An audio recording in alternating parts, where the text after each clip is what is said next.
둘째 문제고요. 반응이 정말 내 신앙에서 일어나는 것이 더 복될 것인 줄로 믿습니다. 오늘은 구속의 은혜와 주어진 것에 대한 감사에 대한 말씀을 우리 함께 나누기를 원합니다.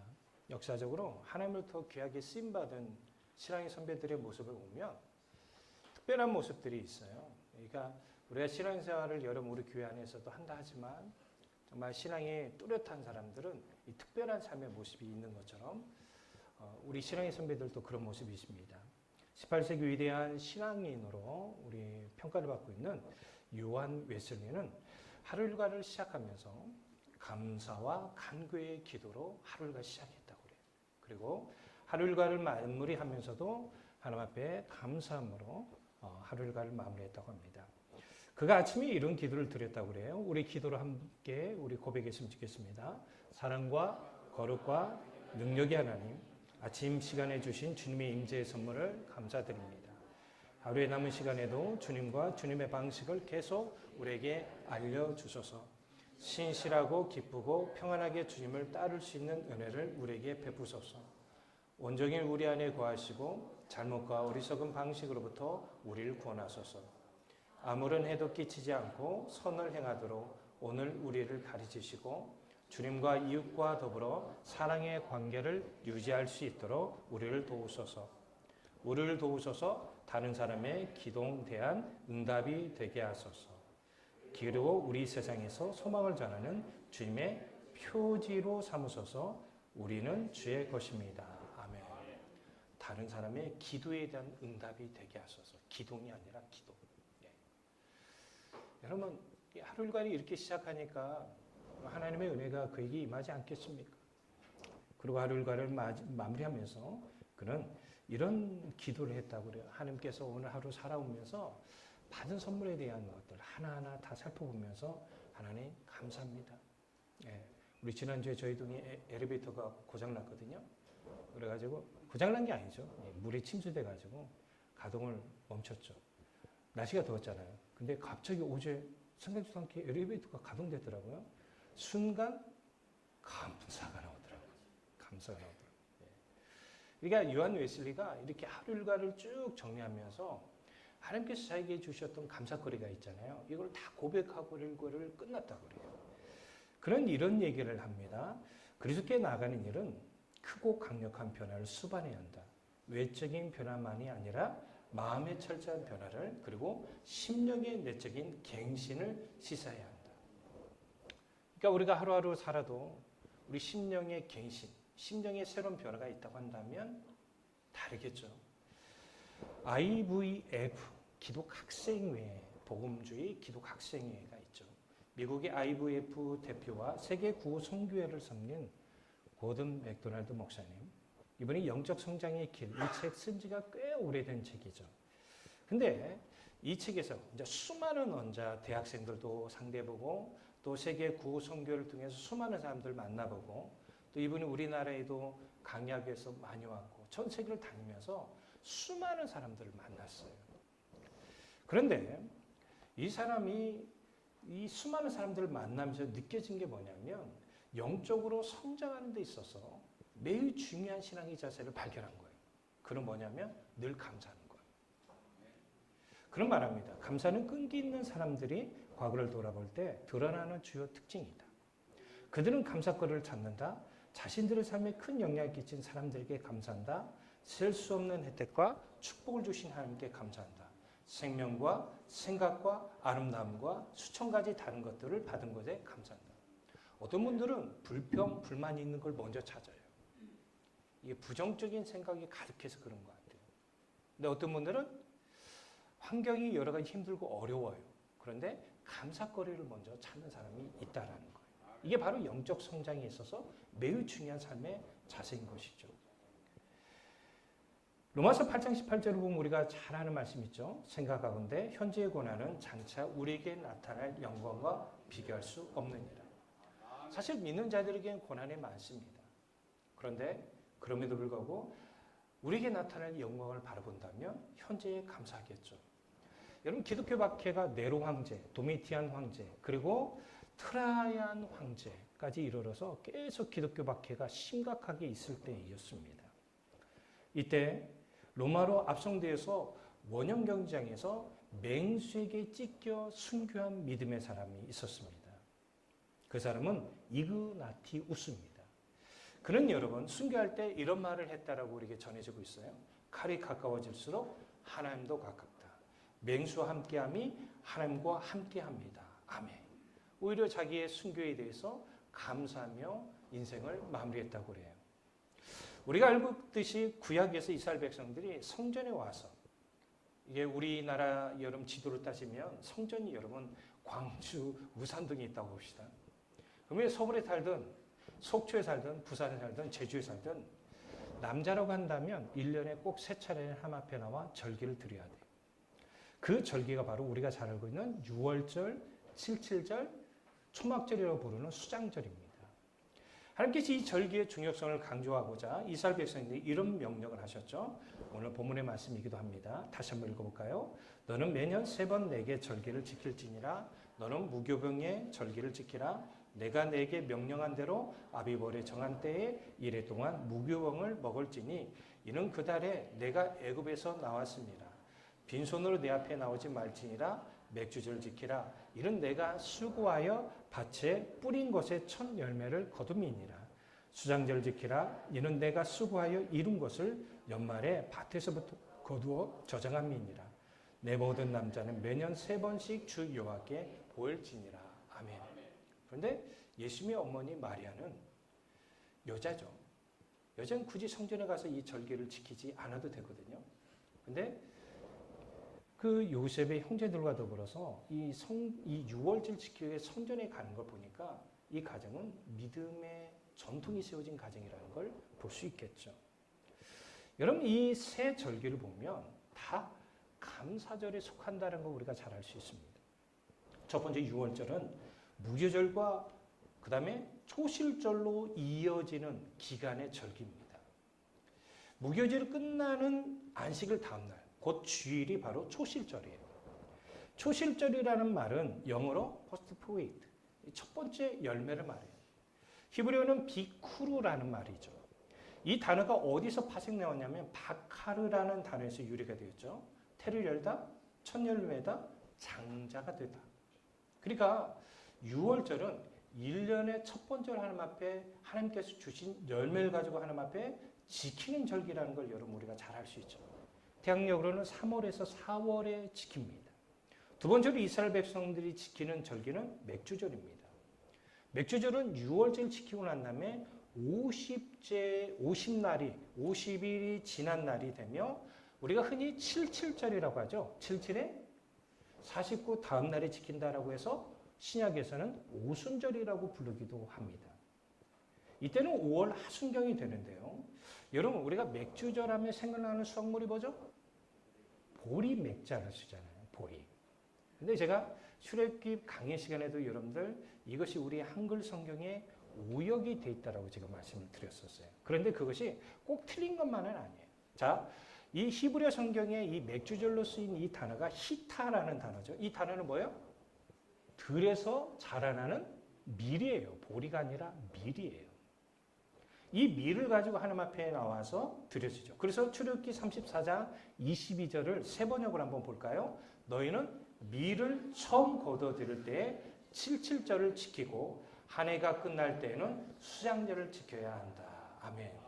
그러니까 이스라엘에서는 보리 수확의 때가 아니라 밀의 수확의 때라는 걸 알 수 있겠죠. 근데 우리나라의 초창기의 기독교 때에 들어왔을 때는 여러분 쌀이 언제 추수하죠? 그러면 지금 시절에 지금 추수하는 게 뭐죠? 보리예요. 그래서 시기적으로 봤을 때는 보리가 맞다라고 해서 우리가 맥주절로 아마 번역을 한 것으로 보여집니다. 자, 세 번째는 수장절입니다. 수장절 우리가 흔히 장막절, 초막절이라고 부르기도 하죠. 이때가 되면 이스라엘 백성들은 광야, 생활에 했던 그들의 조상을 기억하면서 나름대로 집 발코니에다가도 하기도 하고 어떤 분들은 실제적 광야로 들어가요. 그래서 거기다 천막을 쳐놓고 그들은 일주일 동안의 초막의 시간을 보내기도 하죠. 그런데 방금 읽었던 말씀이에요. 출애굽기 34장 22절에 보면 77절 곧 맥주의 초실절을 지키고 뒤에는 새말에는 수장절을 지키라. 새말이 무슨 말이냐면 1년 중에 마지막으로 수확하는 때예요. 이때에 뭐로 지키라? 수장절로 지키라고 하나님께서 말씀하십니다. 그러면 6월절, 77절, 초막절, 수장절을 이렇게 잘 보면은 다 뭐와 관련됐죠? 추수와 관련됐다는 걸 알 수 있어요. 물론 6월절에 출애굽시킨 하나님의 은혜를 기억하는 절기이기도 하지만 가만히 보면 하나님께서 가나안 땅에 정착을 해서 그들이 농사를 수확한 절기와 관련이 있다는 걸 또 우리가 알 수 있어요. 신명기 16장을 한번 볼까요? 신명기 16장 1절을 볼까요? 아비벌을 지켜 내 하나님 여호와께 6월절에 행하라. 이는 아비벌에 내 하나님 여호와께서 밤에 너를 애굽에서 인도하여 내셨습니다. 10절입니다. 내 하나님 여호와 앞에 77절을 지키되 내 하나님 여호와께서 내게 복을 주신 대로 내 힘을 헤아려 자원한 예물을 드리고 너와 내 자녀와 노비와 내 성중에 있는 레위왕과 및 너희 중에 있는 객과 고아와 과부와 함께 내 하나님 여호와께서 자기 이름을 두시려고 택하신 곳에서 내 하나님 여호와 앞에서 즐거워할지니라. 너는 애굽에서 종되었던 걸 기억하고 이 규례를 지켜 행할지니라. 너희 타작마당과 포도주의 들을 소출을 거두어 드린 후에 이래 동안 초막절을 지킬 것이요. 아멘. 그러니까 우리가 뭐 출애굽기서도 그러고 신명기서도 그러고 이 내용을 우리가 종합해 본다고 한다면 하나님 이 새 절기를 통해서 먼저는 하나님의 은혜의 구원에 대해서 감사하는 거예요. 출애굽하기 전에 애굽에서 노예로 살았던 그들을 하나님께서 불쌍히 여겨주셔서 그들을 건져주셨어요. 여러분 사람의 고통 가운데 있을 때 이 고통의 문제로도 벗어나는 게 인간의 욕망 아닙니까? 하나님은 그들을 건져주셨어요. 그리고 하나님의 백성으로 불러주시고 그들을 구원해 주시었을 뿐만 아니라 약속의 땅인 가나안 땅에 들어갈 수 있도록 은혜를 주셨어요. 그곳에서 하나님께서 12개의 지파에게 너희들이 거할 땅을 다 기업으로 배분해 주셨어요. 그리고 그 땅에서 그들은 뭐 했죠? 씨앗을 뿌리고 농사를 짓게 되는데 여러분 씨앗을 뿌리고 농사를 짓는다고 해서 거기서 다 끝나는 게 아니에요. 하나님께서 뭘 주셔야 돼요? 이른 불을 주셔야 하고 늦은 비를 주셔야 돼요. 그래서 마침내 그들은 수확하게 되는데 참 희한하게도 이 수확할 때가 하나님께서 명하신 절기와 동일하다라는 것이죠. 그러니까 이들은 수확에 대해서 감사함으로 하나님 앞에 영광을 돌리고 즐거워할 것뿐만 아니라 자신들을 구원해 주신 것에 대해서 감사해야 한다는 것입니다. 그런데 우리의 삶의 모습에 보면 어떠신가요? 여러분에게 좋은 소식 알려드릴까요? 다음 주에 더덕대요. 그러면 여러분 이번 주에는 어떨까요? 다음 주에는 어떨까요? 구약의 불평과 원망이 가득한 선지자하면 떠오르는 사람이 있죠? 하박국입니다. 하박국이라는 히브리어 이 단어가 하바쿠크라는 단어예요. 이 단어가 여러분 무슨 단어냐면 포옹이라는 단어예요. 자, 우리 옆 사람 한번 포옹해 볼까요? 하랄 때 좀 하세요. 빨리 한번 해보세요. 좋아요. 우리 미래가 제일 뜨겁게 해줬어요. 바로 이런 의미예요. 그러면 여러분 하박국 선지자의 이름 뜻대로 한다면 사랑이 많은 사람이 하잖아요. 그런데 여러분 선지서들을 읽다 보면 처음부터 하나님 앞에 불평과 원망을 쏟아낸 사람이 유일하게 하박국 선지자입니다. 하박국 선지자가 어떤 불명을 하냐면 하박국 1장 2절 볼까요? 여호와여 내가 부르짖어도 주께서 듣지 아니하시니 어느 때까지일까? 내가 강포로 말미암아 외쳐도 주께서 구원하지 아니하시나이다. 사실 여러분 이 시점이 언제 하면 남유다 멸망 직전이에요. 이때는 종교적으로 타락이 있을 때. 근데 참 지금 시기에도 여러분 그런 모습을 보이지만 의인은요 힘들어요. 고난이 있어요. 있는 것조차도 빼앗겨요. 그런데 악인들은요, 종교적으로 타락한 사람들은요, 잘 먹고 잘 살고 성공합니다. 그러면 여러분 이런 거죠. 우리가 저 중에 설교 시간에 이런 얘기하기엔 좀 이름의 세상. 하나님께서 뒤집어 버렸으면 좋겠다. 심판했으면 좋겠다. 왜 하나님께서는 저렇게 독한 사람들 저렇게 억울하게 막 사기 피해 당한 사람들 얘기 들어보면 왜 이렇게 저런 사람들은 떵떵거리고 잘 사는데 왜 우리는 억울함을 당해야 하냐. 지금 기의식이에요. 하나님 앞에 왜 하나님 심판하지 않고 가만히 방관하신 겁니까? 불평을 해요. 여러분 왜 하박국 선지자가 불편합니까? 그가 봤을 때 세상의 감사의 기준이 뭐로 봤던 거예요? 세상적인 부로 봤던 거예요. 왜? 의인들이 잘 살아야 돼, 못 살아야 돼? 하박국 선지자가 봤을 때는 의인들이 잘 살아야 돼요? 악인들이 잘 살아야 돼요? 의인들이 잘 살아야 돼요. 근데 이거는 반대인 거예요. 근데 나중에 하나님께서 때가 되면 이 악인들을 심판하실 거라는 그 음성을 듣고 난 다음에 자기 자신이 잘못했다는 걸 하나님 앞에 고백하게 되죠. 우리 신앙의 모습을 한번 점검해 볼 필요가 있는데요. 감사의 조건이 세상적인 기준에 의해서 감사가 나오는 분들이 많습니다. 그 세상적인 부가 주어지면 감사가 나오고, 세상적인 명예가 주어지면 감사가 나오고, 세상적인 권력이 주어지면 감사가 나와요. 단지 예를 들어봅시다. 여러분의 자녀들이 결혼할 때 사유나 며느리를 얻게 됩니다. 어떤 분은 우리 아주 유명한 판검사, 장래가 촉망돼. 자, 그러면 감사해요, 안 감사해요? 감사해요, 안 감사해요? 그런데 자기 딸이 어떤 남자를 너무 사랑해요. 둘이 결혼한대. 알고 보니까 백수야. 감사가 나와야 나와요? 주님, 어찌하여 저희를 시험하십니까? 이게 우리들의 모습 아닙니까? 사도 바울이 골로새서 1장 24, 25절을 보면 이런 고백을 해요. 나는 이제 너희를 위하여 받는 괴로움을 기뻐하고 그리스도의 남은 고난을 그의 몸된 교회를 위하여 내 육체에 채우노라. 내가 교회에 일꾼 된 것은 하나님이 너희를 위하여 내게 주신 직분을 따라 하나님의 말씀을 이루려 합니다. 아멘. 여러분, 사도 바울은요, 골로새 교회를 위해서 복음으로 헌신하다가 감옥에 갇혔어요. 전도하다 감옥에 갇히면 억울해요, 안 억울해요? 그러면 우리 억울함이 어떤 의미죠? 왜 하나님 나에게 이렇게 복음 전하고 골로새라는 지역에 보내주시고 결국은 나에게 감옥을 갇히게 합니까? 도대체 하나님 도대체 뭐 하시는 겁니까? 이렇게 나올 수 있거든요. 그런데요, 사도 바울이 뭐라고 해요? 다시 한번 24절 보면 너를 위하여 받는 괴로움, 골로새 교회를 위하여 받는 괴로움을 기뻐한다는 거예요. 그리고 그것도 부족해서 그 뒤에 뭐라고 해요? 그리스도의 남은 고난을 그의 몸된 교회를 위하여 내 육체에 채우노라. 이게 기뻐할 일이냐 이거예요. 기뻐할 일이 아니죠. 예수님께서도 십자가의 죽으심을 앞두고서 겟세마네 동산에서 기도하실 때, 사실 여러분 우리에게 십자가 죽음이 주어진다면 이거는 기뻐할 수 있는 상황이 아닙니다. 그러나 주님은 어떻게 기도하시죠? 마가복음 14장 36절에 보면 이르시되 아빠 아버지여 아버지께서는 모든 것이 가능하오니 이 잔을 내게서 옮기시옵소서. 그러나 나의 원대로 마시옵고 아버지의 원대로 하옵소서 하시고. 여러분, 사람이요, 땀방울이 핏방울 될 정도로 간절히 고통스러운 기도를 한다는 거거든요. 여러분, 제가 아는 분도 혈기 부르다가 눈 안에 있는 혈관이 터져버렸어요.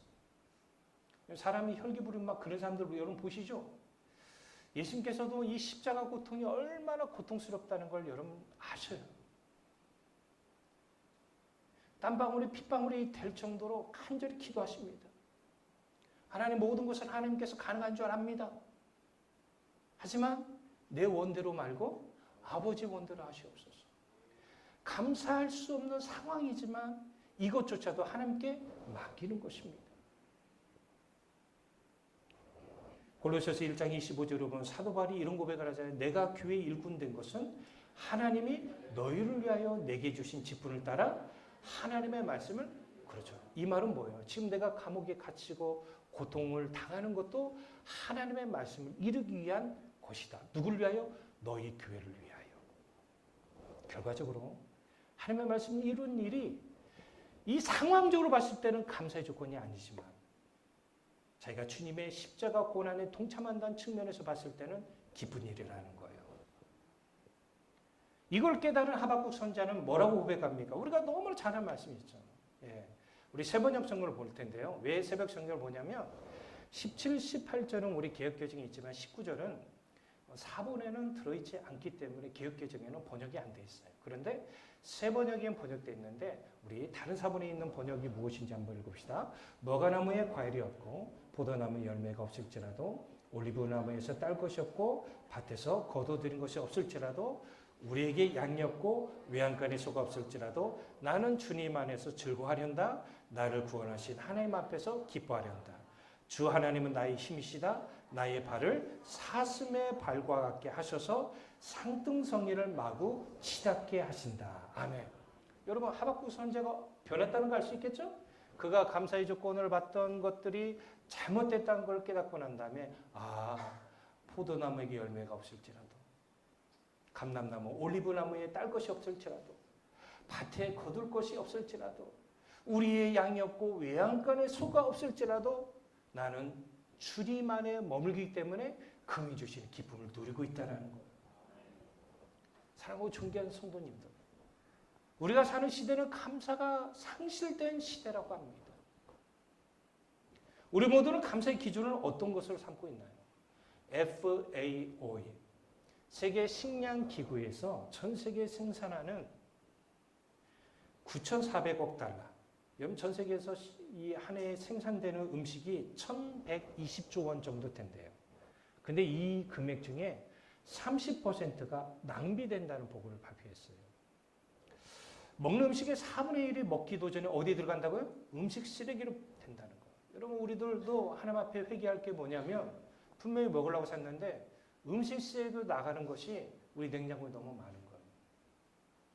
여러분 이거 하나님 앞에 복받는 행동이 아닙니다. 저는 우리 선교사님들 만나면 선교사님과 저 자신을 비교해보면 제 자신이 너무나 하나님 앞에 죄가 있는 것 같아요. 이분은 밥 한 톨도 아끼지 않으려고 그래요. 제가 마음 아픈 얘기했죠. 우리 아프리카에서 오신 선교사님이 식당에서 식사 대접을 하는데 누룽지를 먹고 난 다음에 누룽지가 많이 남으니까 싸달라고 하셨어요. 종업원이 순간 황당해. 누룽지를 싸가신다고요? 집에 가서 물을 좀 넣고 끓여서 먹을게요. 싸주세요. 그리고 제가 보기엔 반찬 그릇에 반찬이 지저분해요. 먹고 났으니까. 이거 다 싸주세요. 가져가서 집에서 비빔밥에 먹을게요. 근데 우리는 너무나도 많이 버려요. 우리나라를 한번 볼까요? 올림픽 수영장이에요. 여러분 그림에 보시면 이게 높이가 2m 정도 되는데 제가 평수 계산을 해보니까 올림픽 수영장이 756평입니다. 하루에 우리나라에서 음식을 버리는 양이 이거 7개래요. 1년이면 몇 개인지 아세요? 2,555개예요. 근데 지금도 굶주려 죽어가는 우리 북한 주민들이 계시고 기근에 시달려서 먹을 것이 없이 영양실조로 죽어가는 아프리카의 어린이들이 많습니다. 하나님은 우리에게 이렇게 풍요를 주셨음에도 불구하고 우리는 풍요에 대해서 감사하기보다도 오히려 사치하고 낭비하고 있다는 것이죠. 구약에서 감사의 내용이 가장 많이 나오는 말씀이 있다면 시편입니다. 그런데 여러분 시편을 보시면 비탄시가 많이 나와요. 비탄시의 대표적인 말씀이 시편 22편입니다. 시편 22편 1절에 한번 보시면 알겠지만 이 다윗이 왕이 되기 전에 사울 왕으로부터 온갖 핍박과 어려움과 수난을 당했을 때 기록한 말씀이에요. 자, 뭐라고 쓰는지 한번 볼까요? 시작. 내 하나님이여 내 하나님이여 어찌 나를 버리셨나이까 어찌 나를 멀리하여 돕지 아니하시며 내 신음소리를 듣지 아니하시며. 여러분 여기서 우리가 느껴질 수 있는 게 뭐냐면 다윗이 얼마나 고통스럽다는 걸 알 수 있겠죠? 근데 여러분 시편 22편과 시편 23편이 이어진 것을 알고 계시나요? 그런 그가 시편 23편에서 이렇게 바뀌어집니다. 여호와는 나의 목자시니 내게 부족함이 없으리로다. 그가 나를 푸른 풀밭에 누이시며 실만한 물가로 인도하시는도다. 내 영혼을 소생시키시고 자기 이름을 위하여 의의 길로 인도하시는도다. 내가 사망의 음침한 골짜기를 다닐지라도 해를 두려워하지 않을 것은 주께서 나와 함께 하시니라. 주의 지팡이와 막대기가 나를 안위하시나이다. 주께서 내 원수의 목전에서 내게 상을 차려주시고 기름을 내 머리에 부으셨으니 내 잔이 넘치나이다. 내 평생의 선하심과 인자하심이 반드시 나를 따르니 내가 여호와의 집에 영원히 살리로다. 여러분, 기뻐할 수 없는, 감사할 수 없는 상황이 주어져도 그 가운데 감사하는 사람은 다 어떤 사람들이냐면 주 안에 머무는 사람들이에요. 만약에 우리 삶 가운데 감사가 나오지 않는다고 한다면 지금 우리가 주 안에 머물지 않고 있을 가능성이 높아요. 주 안에 머문다는 건 짧게 이렇게 말씀을 드리고 싶어요. 믿음 생활 잘하는 겁니다. 그럼 목사님 너무 추상적입니다. 믿음 생활 잘한다는 게 뭡니까? 진실된 예배를 드리라는 거예요. 따라서 합시다. 진실된 예배. 말씀과 기도. 여러분, 우리 서두에서 여러분들 요한 웨슬레의 기도를 보니까 아침에 하나님의 임재의 선물을 주시니 감사합니다라고 했죠. 여러분, 이 하나님의 임재의 선물이 예배를 통해서, 새벽에 드려진 예배를 통해서 주어진 것인지 아니면 어떤 것에서 주어진 것은 몰라요. 그러나 중요한 건 뭐냐면 우리가 하나님 앞에서 온전한 예배자로 하나님께서 불러주셨다는 걸 여러분 기억하십시오. 그러면 우리가 하나님을 찬양할 때도 내가 드릴 수 있는 최선을 다해서 앞에 찬양을 하셔야 돼요. 아멘이시죠? 이 목사가 봤을 때는 정말 여러분들 최선을 다해서 하나님 앞에 예배 드린 분들의 모습을 보면 저도 모르게 기쁘고요. 저도 모르게 그분들이 축복하고 싶어요. 왜요? 하나님은요, 정말 이런 사람들 기뻐하시거든요. 말씀과 기도로 하나님 앞에 나아가는 사람이에요. 그리고 자신에게 주어진 일에 하나님께 주신 사명이라 여기고 최선을 다하는 사람이죠. 이런 사람들은 성령께서 열매를 맺게 하시고 결국은 그들의 삶은 어떻게 됩니까? 사망의 음침한 골짜기를 다닐지라도 고난과 고통을 두려워하지 않을 것은 주께서 나와 함께 하십니다. 우리가 살고 있는 이 시대에 귀한 교훈을 주는 분이 계십니다. 19세기에 잉글랜드의 유명한 목회자인 찰스 스펄전 목사님이십니다. 이 목사님이 우리에게 어떤 말을 했냐면요. 하나님의 사람에게도 어둠의 시간이 있고 즐거움의 시간도 있음을 알고 절망하지 말아야 한다. 여러분, 우리에게 항상 어둠의 시간만 있는 게 아니잖아요. 아멘이시죠? 기쁨의 시간이 있어요. 근데 우리의 삶을 보면 하고 싶은 일과 하기 싫은 일이 확연하게 드러납니다. 그러나 우리가 살다 보면 하기 싫은 일을 해야 할 일들이 많습니다. 특히 우리 자녀들 부모들이 예배드리러 가자 그러면 하기 싫으니까 막 어거지로 오는 아이들도 분명히 있을 겁니다. 하지만 여러분들, 우리가 정말 그런 가운데서 하나님 만나는 은혜가 임할 거예요. 저도 여러분 그러죠. 여러분 죄송해요. 우리 여기 앉아있는 우리 자녀들 중에 나보다도 예배 많이 듣는 친구 있으면 손 들어봐요. 우리 아버지가 저를 너무 사랑하셔서 제가 일주일에 몇 번 예배 드렸다는 거예요. 말씀드렸어요? 안 드렸어요? 그것도 부족해서 기도원도 갔다고 했잖아요. 그러면 그런 가운데 저는요, 예배를 드리기 싫은 적이 있었을까 없었을까요? 여러분 저를 너무 좋게 본 거예요. 많이 있었어요. 주일날 새벽이 되면요, 잠이 쏟아지니까 새벽기도 드리기가 얼마나 쉽은지 몰라요. 그러면 여러분 토요일날 밤부터 스트레스가 오는 거 아시죠? 그러고 난 다음에 어김없이 저희 아버지는 깨웁니다. 저희 아버지는 새벽기도 항상 30분 전에 가셔요. 그러면 언제 깨워요? 그때 깨우셔요. 그리고 옷 똑바로 입고 저희가요 슬리퍼 신고 교회 갔다 난리 나요. 왜? 하나님 앞에 드릴 때는 최선을 다한다. 슬리퍼 신고 가는 것 자체가 죄인 것이 아니라 적어도 하나님 앞에 예배드린 사람이라고 한다면 기본적인 자세를 갖추라는 것이죠. 그런데요, 제가 주님을 뜨겁게 만나게 된지, 그러니까 오히려 제가 감사한 거예요. 근데 하기 싫다라고 연 끊어버리면 하나님께서 일할 수 있는 기회를 여러분들이 버려버리는 거예요. 감사가 그래요. 항상 우리가 감사의 조건이 주어지는 게 아니에요. 하지만 나 같은 죄인, 지옥 형벌로 인하여 영원토록 고통을 받을 수밖에 없는 자에게 하나님께서 예수 그리스도를 믿을 수 있는 은혜를 주셨어요. 그리고 우리가 이 땅에 살아가면서 얼마나 하나님께서 많은 걸 좋은 걸 주시나요? 여러분 오늘 예배 끝나고 김밥 줍니다. 감사하십시오. 아무것도 안 주는 교회도 있지만 우리 교회는 그래도 김밥이라도 주잖아요. 그것도 여러분 좋은 거 주시던데요. 고 땡땡 김밥 주시던데요. 어느 때는 막 돈가스 김밥도 있고 어느 때는 소고기 김밥도 있더라고요. 오늘은 그냥 김밥인가요? 그래도 감사. 미국 사람들은 김밥을 먹고 싶어도 줄을 서도 품절이 가서 사지도 못하는다. 우린 맘만 먹어도 먹을 수 있잖아요. 얼마나 감사합니까?